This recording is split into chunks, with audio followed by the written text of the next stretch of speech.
Welcome back to Let's Review Sonic the Hedgehog, the comic.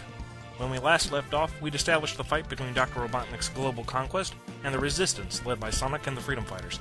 Puns were made, gags were had, but there were signs of things getting serious. No, not that serious. Well, kind of. I'm getting ahead of myself. This era saw the introduction of many new faces in support of our heroes. The Arctic Freedom Fighters, the Wolf Pack, and the Substitute Legion of Freedom Fighters would all show up to help. We'd also see the Spy Network up and running, a group of Mobians hiding as SWAT-bots and organized by Sonic's roboticized Uncle Chuck. Uncle Chuck, or Sir Charles as he was formerly known, hails from one of the cartoon series. Charles was the inventor of the roboticizer, which he had intended for medical use. Years after Charles's capture and robotization, Sonic would help him win back his free will. Making the best of the bad situation, Chuck headed the Spy Network. For every hero, though, there was just about another villain. Knack the Weasel returned from a previous appearance in the specials to track Sonic down and deliver him to Robotnik. Sonic was roboticized, leading to the fan-favorite Mecha Madness arc. Draco Wolf would be introduced as a to-be-revealed traitor, and one of Chuck's own would betray the Spy Network, Sleuth Doggy Dog. No, seriously, that was his name. He was partnered with Sir Kix-a-Lot. Sleuth's actually kind of cool. He's a tactician. He's kind of like DC's Calculator. I'm not helping my case, am I? Moving on. We're also introduced to Fiona Fox, or rather her robot double, the first of the auto-automation line. Tails fell head over heels for her and got his heart broken in the process. She's worth mentioning now, since she'll be showing up again later, in a big way. This period would also introduce us to the Ancient Walkers, a trio of Mobosaurs, or Mobian dinosaurs who... Oh, shut up. Mobosaurs who unlocked the power of the Chaos Emeralds and obtained a godlike status. It was also about this time that regular backup stories started showing up, chronicling Knuckles' search for his friends, the Chaotix, who had been abducted by the mysterious Archimedes. Here would begin the long look back into his ancestry, but we'll save that for later. The big moment for this era, though, was Endgame. At the time, the Sonic comic had done well, but the precedent for licensed comics was pretty poor. There was uncertainty over whether the book would be cancelled at any given moment, so the creators went for what could have been the end of the book. This was it, the big finale.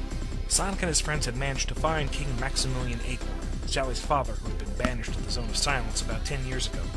Ever since his rescue, he had been begun to mysteriously crystallize, and the only hope was to reunite him with his mystical crown and sword of acorns.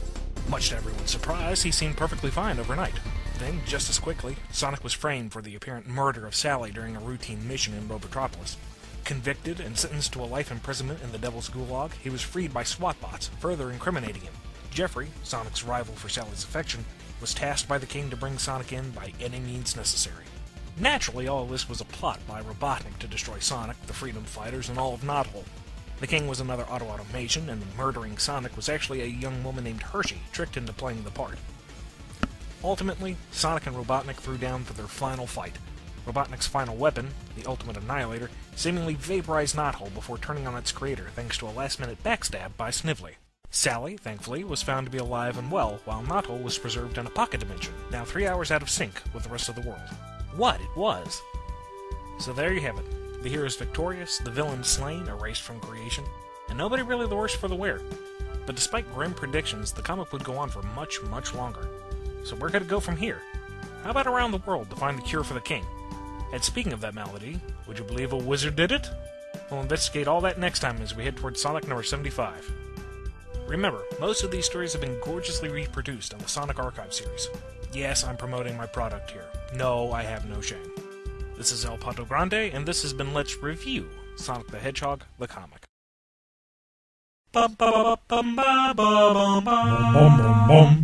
There's more to Sonic number 50 than there was first planned. Initially planned to run double the length, a last-minute decision came down that required 50% of the comic to be cut out. The subplot involving Antoine and Bunny's capture, transport to, and escape from Down Under was cut entirely, and wouldn't see print until Sonic Super Special number 4. The entire story would be told in the extended reprint in Sonic Super Special number 6. On a final note, there was a big plot point that was planned for the next era, but dropped. Sally was originally supposed to die during Endgame. The Sally that Sonic awoke in Sonic number 50 would be yet another auto-automation and a spy for Robotnik.